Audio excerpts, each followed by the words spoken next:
Oke, terima kasih Vivin sudah memimpin kita dalam doa. Jadi ketua kelas kehadiran hari ini. Oke, mantap sekali. Jadi semuanya bisa hadir di tempat ini. Mungkin pasti semuanya suka kimia. Jadi semua hadir di sini untuk mengikuti pembelajaran semua. Terima kasih. Pada pembelajaran kita kali lalu ada yang masih ingat materinya tentang apa? Baik, Ibu. Oke, Meti silakan. Ikatan kovalen, Ibu. Oke, ikatan kovalen. Terima kasih. Jadi pembelajaran kali lalu itu sangat bagus dan pada kali ini pembelajarannya sebelum kita mulai, Ibu mau buat kesepakatan kelas. Jadi kesepakatan kelas yang pertama itu kalian harus saling menghargai, kemudian HP-nya disimpan. Tapi kalau saat dibutuhkan baru kalian boleh mencari materi pembelajaran melalui internet pakai HP ya. Untuk itu saja, tetapi untuk yang lain tidak boleh. Kemudian kesepakatan berikutnya yang Ibu harapkan bahwa kalian bisa memberikan apresiasi untuk sesama teman. Jadi ketika teman menjawab kalian bisa memberikan tepuk tangan. Oke, sepakat? Sepakat. Ada yang mau menambahkan? Pas. Oke, tentang ikatan kovalen pada hari ini tujuan pembelajaran kita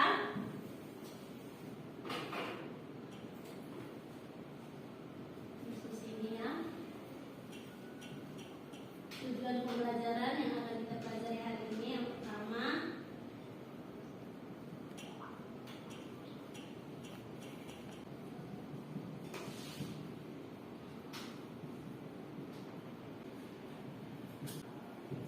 Oke, Ibu minta kalian bersama-sama untuk membacakan tujuan pembelajaran kita pada hari ini.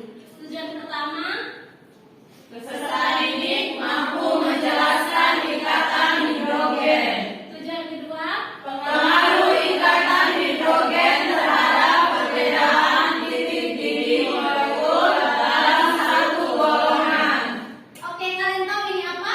Botol dan air. Botol dan air. Air itu nama molekulnya apa? H2O. H2O. Bagaimana kalian tahu? Apakah kalian bisa melihat ada H dan O di sini? Tidak Kalian belajar. Lalu kan kita sudah belajar tentang ikatan kovalen. kovalen. Jadi H2O merupakan salah satu contoh dari ikatan Kovalen. Nah, menurut kalian apakah H2O juga termasuk dalam ikatan hidrogen? Iya, Ibu. Terus apakah kalian pernah memanaskan air? Pernah. Pernah memanaskan gula? Pernah. Nah, jadi kira-kira kalau kalian memanaskan air, titik didih air ada yang tahu berapa?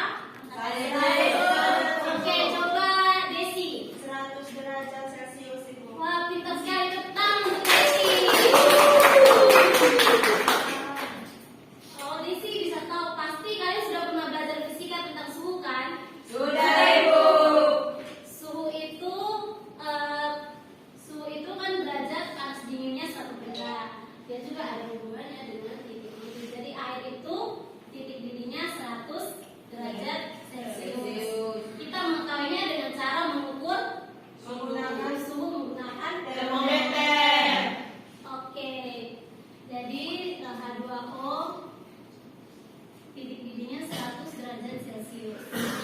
Nah, dari contoh yang Ibu berikan H2O, apakah ada yang bisa memberikan contoh lain ikatan hidrogen? Kalian lihat di sini ada kata Hidrogen, Ibu. ya silakan. HCl, Ibu. Oke, tepuk tangan untuk Nur. Jadi kenapa HCl? Karena ada berikutnya. Saya, Ibu. Ya Desi, CH3COOH. CH3COOH. Ada H-nya di sini. Oke, mantap. Ada lagi? Silakan Anggi. H2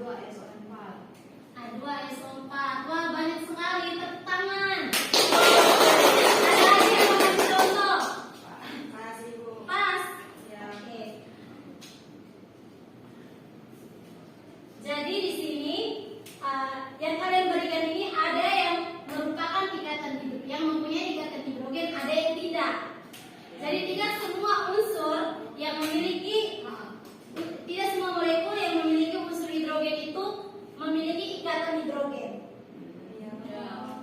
Gitu.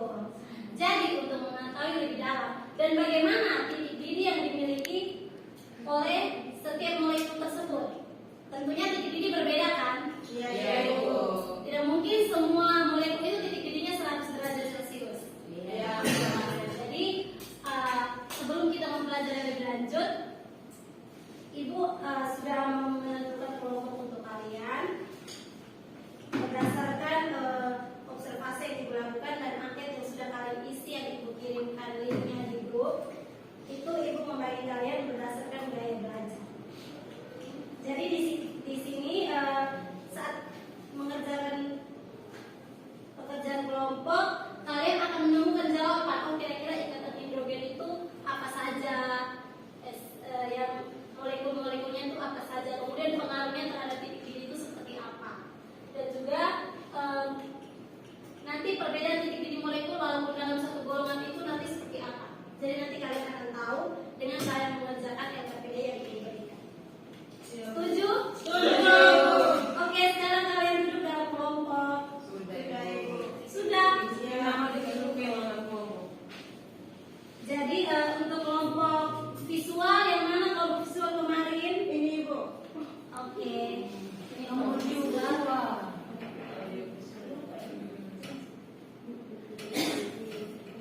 Kelompok audiovisual Kami, Ibu. oke, ini yang tadi. Dan kelompok kinestetik yang mana?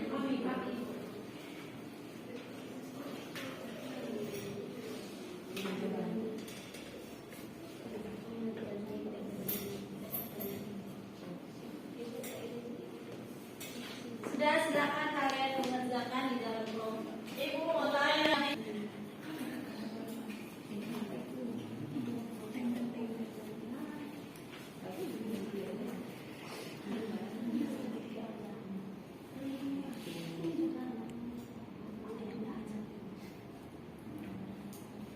Kasih Ibu.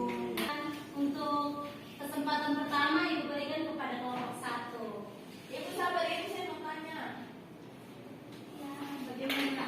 Pertama, maju. Visual. Kelompok visual silakan. Tony, presentasi Tony.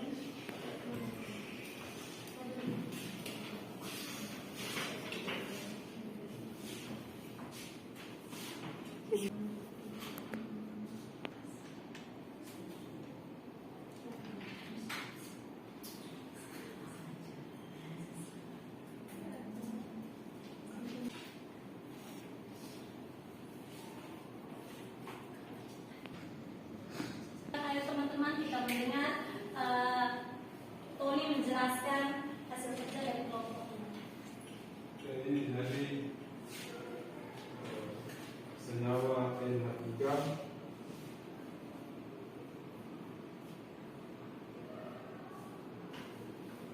dari N di sini dia punya ikatan hidrogen yang mana ikatan itu sangat kuat, dan ikatan hidrogen ini dari N dia mengikat H yang dari NH3 yang satu.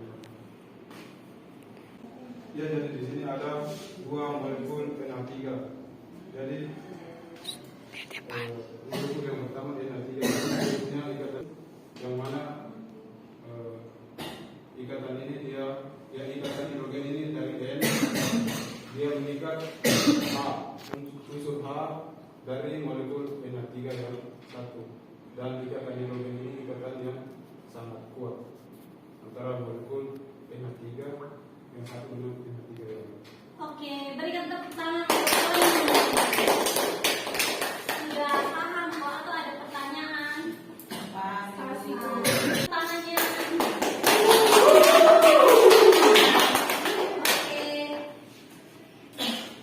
Baik, terima kasih. Saya mewakili kelompok 4 akan mempresentasikan hasil diskusi kami. Di sini adalah gambar yang telah kami buat mengenai titik didih normal senyawa biner dalam satu golongan. Nah, di sini walaupun mereka di sini teman-teman bisa lihat, walaupun mereka di sini terdapat dalam satu golongan kredit unsur, tapi mereka memiliki titik yang berbeda. Contohnya pada H2O ini, dia memiliki titik yang lebih tinggi daripada H2S dan H2SO. Nah, kenapa? Karena di sini terdapat ikatan hidrogen. Begitu pula pada yang di bawahnya, pada molekul HF, dia di sini titik didihnya lebih tinggi dari senyawa HCl, dan karena di sini ikatan hidrogennya lebih kuat dibandingkan dengan HCl. Demikianlah hasil presentasi kami. Jadi Ibu sedikit memperbaiki ya untuk kelompok PMT. Jadi di situ memang sudah bagus dijelaskan, tapi masih ada satu lagi yang di bawahnya ada NH3 juga. Jadi NH3 juga dia memiliki titik didih yang lebih besar daripada unsur dalam satu golongan. Oke, anak Nur, Ibu persilakan. Baik, terima kasih atas kesempatan yang diberikan kepada kelompok kami, kelompok audiovisual, dengan menonton video yang Ibu bagikan pada link. Itu jelaskan senyawa yang memiliki ikatan hidrogen dan berikan contohnya. Jadi berdasarkan video, ikatan hidrogen yang terjadi pada hidrogen yang terikat yaitu unsur yang mempunyai keelektronegativan besar, yaitu F atau fluorin, unsur O atau oksigen, kemudian unsur N atau nitrogen, kemudian contohnya yaitu HF atau asetika, kemudian ada NH3 atau aluminium, dan yang terakhir ada H2O atau dan presentasi dari kelompok kami. Terima kasih. Pendapat dari kelompok 3 itu sangat betul sekali. Jadi ikatan hidrogen itu terjadi ketika hidrogen berikatan dengan unsur yang memiliki keelektronegatifan tinggi. Jadi tidak semua unsur itu ketika bereaksi dengan hidrogen dapat membentuk ikatan hidrogen. Paham? Paham. Oke, sampai di sini apakah ada yang bisa memberikan kesimpulan terhadap pembelajaran yang sudah kita lakukan? Saya Bu, Ya, silakan. kesimpulan dari pembelajaran ini ialah ikatan hidrogen merupakan ikatan yang terbentuk antara molekul-molekul yang sangat polar dan mengandung atom hidrogen. Ikatan hidrogen terjadi antara atom hidrogen dengan atom lain yang memiliki keelektronegatifan tinggi, di antaranya F, O, dan N. Titik didih nitrogen lebih tinggi dari molekul lain dalam satu golongan. Oke, terima kasih untuk kesimpulannya. Kita berikan tepuk tangan. Jadi kesimpulan yang diberikan sangat bagus. Tadi teman-teman sebelumnya sudah menjawab bahwa semua yang mempunyai unsur hidrogen itu membentuk ikatan hidrogen, tapi itu keliru ya. Jadi ikatan hidrogen itu hanya bisa terbentuk dari unsur hidrogen dengan unsur yang memiliki apa tadi? Keelektronegatifan yang besar. Yaitu ada unsur O, F, dan N. Jadi baik, Ibu rasa teman-teman semua sudah paham. Dan untuk tujuan yang kedua bahwa titik didihnya seperti apa? Titik didih yang memiliki ikatan hidrogen itu titik didihnya lebih tinggi dibandingkan unsur-unsur dalam satu golongan. Jadi titik didihnya kenapa tinggi? Karena ikatan hidrogen itu susah putus. Jadi ikatannya itu sangat kuat. Seperti ikatan apa?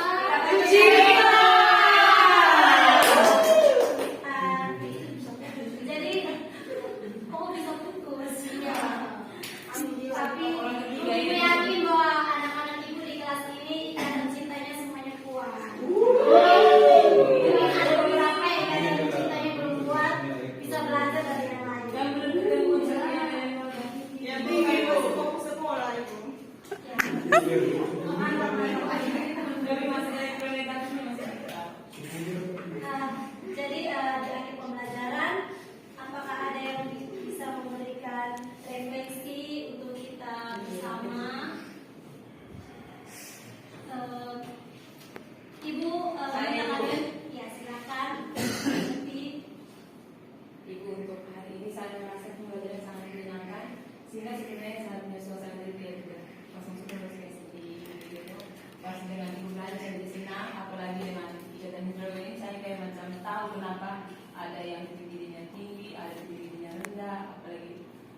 kenapa sampai dirinya 100 derajat Celcius dan sudah terjangkau semua ibu pembelajaran kali ini. Terima kasih banyak ibu. Ya, terima kasih Neti. Tepuk tangan untuk Neti. Ya, Ibu harap pembelajaran kita hari ini dapat memberikan pemahaman baru untuk anak-anak semua ya. Oke, sebelum mengakhiri pembelajaran kita pada hari ini, Ibu minta satu orang memimpin kita dalam doa. Teman-teman, sebelum mengakhiri pembelajaran hari ini, mari kita berdoa. Berdoa dimulai. Berdoa selesai. Oke, terima kasih. Jadi sekian saja, Ibu pamit ya anak-anak semuanya. Ibu Evan. Terima kasih Bu Guru. Terima kasih atas kesempatan yang diberikan kepada saya. Saya akan memberikan sedikit refleksi terkait pembelajaran literatur yang dilakukan oleh Ibu Tio hari ini. Jadi berdasarkan RPP yang saya lihat, menurut saya RPP-nya sudah sangat lengkap dan bagus. Kalau untuk pelaksanaannya saya punya 3 titik, yaitu di pembukaan, pelaksanaan dan penutup. Semuanya saya berikan apresiasi karena Ibu Tio memulai dengan doa. Ibu selalu menanyakan kabar, Ibu selalu menanyakan kehadiran, dan Ibu membuat kesepakatan kelas yang jelas agar dipatuhi oleh semua anggota kelas. Setelah itu juga Ibu menjelaskan tujuan pembelajaran dengan jelas di awal. Jadi peserta didiknya terarah untuk ternyata hari ini saya mau belajar ini. Yang berikutnya Ibu juga melakukan pembelajaran secara diferensiasi, di mana Ibu sebelumnya melakukan observasi untuk mengetahui gaya belajarnya peserta didik tadi. Setelah itu baru pembelajarannya dilakukan. Ibu juga mengikuti sintak kurikulum merdeka. Ibu menggunakan model discovery learning, ada diskusi dan juga ada presentasi di depan. Setelah itu tadi waktu presentasi juga ada penguatan konsep. Setelah anak-anak melakukan presentasi, ada penguatan konsep yang sangat baik dari Ibu. Untuk penutupnya juga baik, di mana ada kesimpulan. Terus Ibu juga meminta refleksi dari anak-anak, dan setelah kesimpulan Ibu tetap memperkuat konsepnya. Itu sangat baik. Kalau dari saya hanya hal-hal baik. Untuk notisnya atau sarannya mungkin senyum Ibu yang anak-anak bisa salah sangka Ibu ya dengan senyumnya. Tapi selain itu semuanya it's okay. Terima kasih. Baik, terima kasih atas kesempatan yang diberikan. Selanjutnya saya akan memberikan sedikit refleksi tentang pelaksanaan pembelajaran yang telah dilakukan oleh Ibu Tio. Secara keseluruhan, pembelajaran sudah dilakukan dengan baik.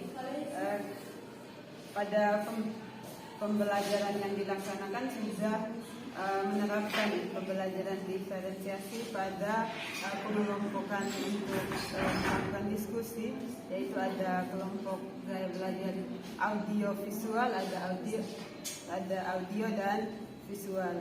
Nah, ada kinestetik.